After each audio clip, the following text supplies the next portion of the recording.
this week's training update at Ashlea Bullington. This is Cole Pepper. We are out at Patton Park for a beautiful day of training for the guys. Cole, good to see you. It's great to be out here on a beautiful day. Sunshine's going to be the order of the day when the Armada go on the road. We'll talk about the matchup in Fort Lauderdale coming up in a bit, but hey, it's post-victory. Oh my gosh, 3 points. What does this mean for the Armada now that they have those 3 points? You know, it's interesting. We made a lot of it's Tony Miola's first victory as a head coach. And I talked to Tony on our radio show on Monday night, and he said, you know, it's not about me. It's about these guys starting. We need a lot more of them. And I think that's exactly the right approach to take.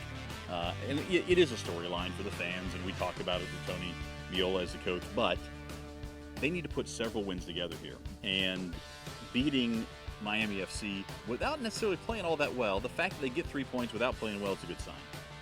And they go down to Fort Lauderdale this weekend. What are they going to have to do to beat the Fort Lauderdale? Well, you know, Fort Lauderdale is a little bit of a desperate side right now. They've only scored 1 goal in 2 matches. That was a PK, so they haven't scored it from the run of play at all. And they played almost 70 minutes a man down against Minnesota because of an early red card and lost 3-0. I think right now this is a desperate team, Fort Lauderdale, and you got to be careful with a desperate team for sure. But I will also say this. Fort Lauderdale's got some players who have played at a very high level in this league. The Armada can't just take it for granted because they haven't won so far. They have a draw and a loss.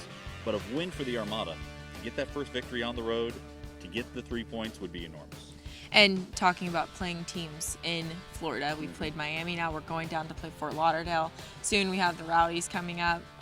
What does it mean for the Coastal Cup to start getting all these rivalries going and getting the Coastal Cup started? Well, I think it's a great point because when you have 4 teams in the same league in the same state, that it just screams for rivalries. And last year, the Armada lost 2 matches early on in the spring season at Fort Lauderdale and at Tampa, and never really could recover in terms of the Coastal Cup.